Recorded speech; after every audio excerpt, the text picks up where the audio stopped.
the M.A.T. So I'm glad that we had family that lived in different places because it showed you different things. And now look at you, girl. You ain't even in the country no more.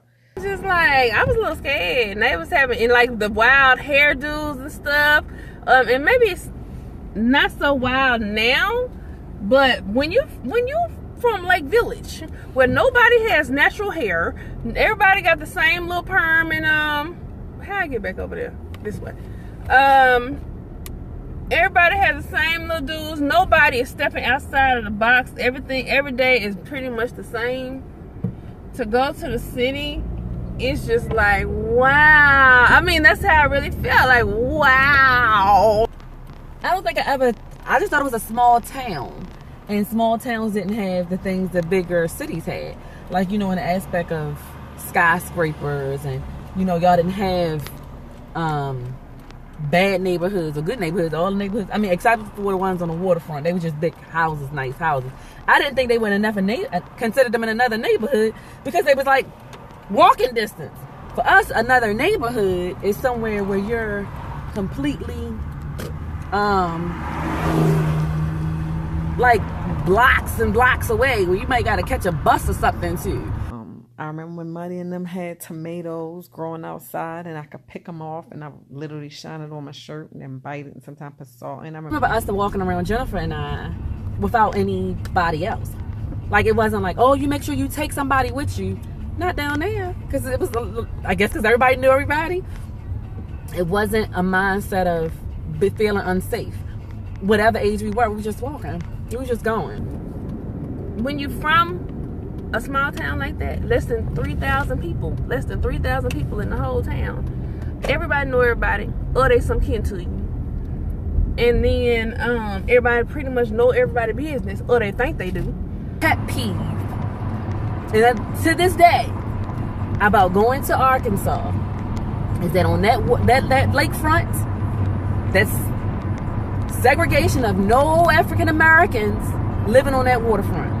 So that whole segregation piece, I didn't know that was not right. I just thought that's how it was. I don't know if I said in the other video, but I think I told y'all how when I moved out of Lake Village, when I moved to Texas, actually, because I've lived in, you know, other places, but when I moved to Texas, that was the first time I ever lived on a street where white people lived. And I thought that's how it was, even growing up, even as an adult. It was just like, you know, black people live with black people, white people live with white people. Because y'all don't have to be the only ones looking at the water. We can look at the water too and live there. The light, you know, you said you're trying to get more black people on the lakefront and across the lake.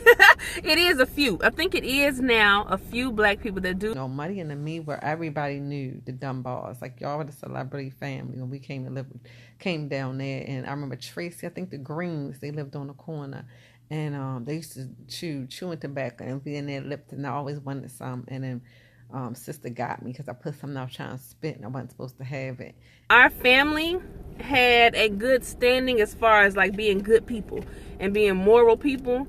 And then you know, we had I don't want to toot our horn, but I mean, why not? You can't toot your horn. There's nothing to tooting your horn.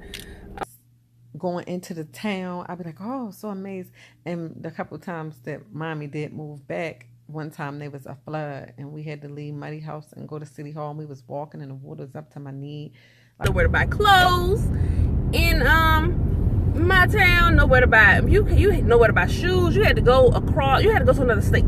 You had to go to another state, literally. And now the other state was only about 30 minutes away, but still we had to cross a bridge, cross a river, and go to another state to buy clothes and stuff. Better. We used to take Muddy to this place. Was it in Greenville? It was over by the movie theater, and that was my big thing because Muddy got out the house and we would sit in the car and she would eat. Muddy and Granddaddy, and they had, you know, that their reputation, I guess you would say, carried down, and because they raised good people, so everybody knew us. I enjoyed our experiences going down. And I could just remember that so vividly, just the excitement of, oh my God, my cousins are coming, my aunts are coming, and they talk so funny, and they talk so cool, not funny like haha, but funny like cool. And then take y'all around and be like, people just be like, good, glad to see you, and be like, hi sister, hi Emma, hi hi Eddie, hi Em, you know, just happy. I'm telling you, y'all were celebrities. Y'all was celebrities. And then I was a celebrity in my own mind when I got to go to Baltimore, because everybody wasn't getting to come visit their family in the city because they ain't have none. Real families of the